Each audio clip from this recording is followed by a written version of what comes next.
రోజు మీనా అనేవాడు ఒక నరరూప రాక్షసుడిని నా నోటికి ఎదుస్తుంది మాట్లాడి, అరే మీనా కత్తిపద్మ నరసేస్తారు ఎవడాను ఇట్లా నాకేంటి ధైర్యం, నా వెనకాల ఉద్యమం ఉంది, నా పక్కన రాజకీయ నాయకులు. అంటే రాజకీయ పార్టీలు అందరూ మనం తెచ్చుకోవాలి, మనకి మద్దతుదారులు రావాలి, మనకి రాజకీయ పార్టీల మద్దతు రావాలి, సామాజిక ఉద్యమాల మద్దతు రావాలి, పౌర సమాజం మద్దతు రావాలి. రామోజీరావు అనేటువంటి వ్యక్తి చుండూరు వచ్చి గమనించారు రేడియో చైర్మన్ హోదాలు. అంటే దాన్ని ప్రజాస్వామ్యీకరించాలి, దళిత ఉద్యమం డెమోక్రటైజ్ కావాలి, అన్ని కులాలు అంగీకరించేటువంటి, అన్ని సంఘాలు అంగీకరించేటువంటి ఒక డెమోక్రటిక్ మూవ్మెంట్ డెవలప్ చేయాలి. అదే మానవాళిక సమస్య కాదు, అది భారతదేశానికి ప్రజాస్వామ్యాన్ని అర్థం చేయడానికి మన ఉద్యమాన్ని మనం తీసుకెళ్ళాలి. డెమోక్రటైజ్ చేయాలి, social democracy, economic democracy, political democracy, cultural democracy. Social justice, economic justice, political justice and cultural justice. అంటే ఇన్ని పనులు లోపల అంటే భావజాలంగా బలహీనంగా ఉన్నటువంటి వాళ్ళు దళిత సంఘాల పేరుతోటి, అంబేద్కర్ పేరుతోటి మనకి కనబడితే మనకి పిచ్చోడాగా చూస్తారు, మన అమాయకులను చూస్తారు, మన వెనకాల అంగీకారం రాదు. అంగీకారాన్ని తెచ్చుకునేటువంటి ప్రక్రియను మనం పెంచాలి. దానికి నేనేమన్నానంటే మనలో తలకాయ ఉన్నటువంటి, మనలో ఉండేటువంటి నెగిటివ్ ఎనర్జీని తీసేయాలి, పాజిటివ్ ఎనర్జీ తెచ్చుకోవాలి. ఒళ్ళంతా గాయాలే, లంగ్స్ అంతా గాయాలే, గాయం ప్రదేశమే లేదు దరిద్రుడికి. వాడు ఎవడైనా సరే ఆ గాయాలకి పోతేసుకుని మందు పూసుకుని మనం ప్రయాణం చేయాలి. అంబేద్కర్ గారు కోట్ వేసుకున్నాడంటే చాలామంది కోట్ వేసుకున్నారు కాదు, ఆయన కోటుతోటి కవర్ చేశాడు, అనేక అవమానాలు కవర్ చేశాడు. అందుకని మనందరం కూడా ఈ రోజున ఆలోచించాలంటే ప్రభుత్వం మేము అనుకుని జోకులు వేసుకునేవాళ్ళం. ఇది అన్ని పేర్లు తెలుసు అంటాడు, అది అదొక బ్రాహ్మణిక యాటిట్యూడ్. అంటే బ్రాహ్మణిజాన్ని మోడల్ ఏంటంటే అందరూ నాకు తెలుసు అని అన్న నేను కూడా జరుగుతున్నాను అన్న మా అన్న దగ్గర.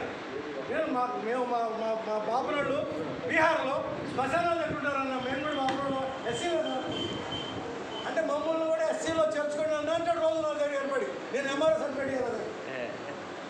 అంటే ఇంక్లూజివ్ అప్రోచ్ కోసం ప్రయత్నం చేయటం, అంటే తన పని తను గడుపుకోవడానికి, తన కాలం తను గడుపుకోవడానికి, తన పని తను గడుపుకోవడానికి, తను ప్రమోట్ అవ్వడానికి. మనం ఎవరి కోసం పనిచేస్తున్నాం?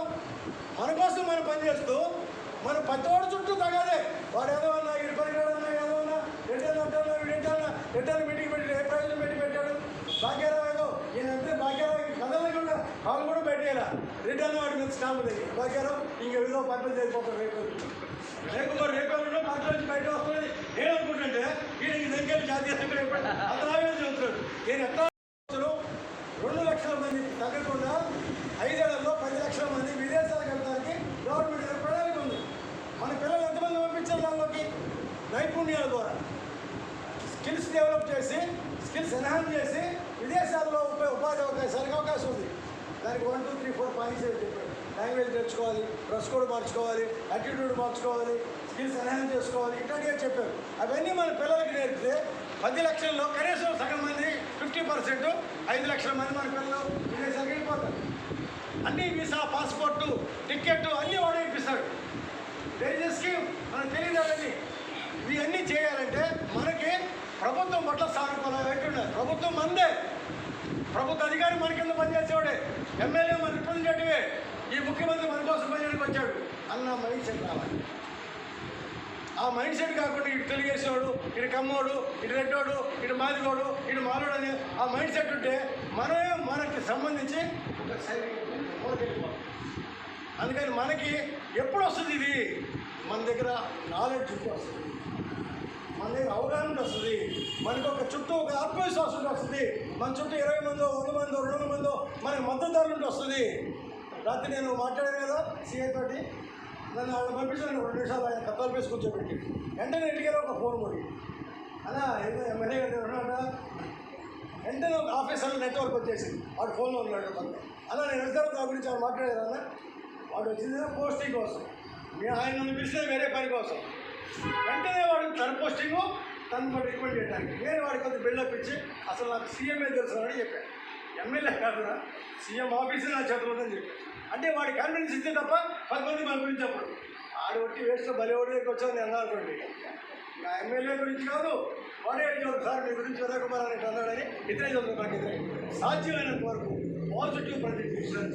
సీఎం మనకు తెలుసు, సీఎం ఆఫీస్ మన చేతిలో ఉంది. డీజీపీ నాకు క్లోజ్ ఫ్రెండ్, అప్పుడు ఉత్తరాంధ్ర కాంగ్రెస్ పార్టీ అధ్యక్షుడు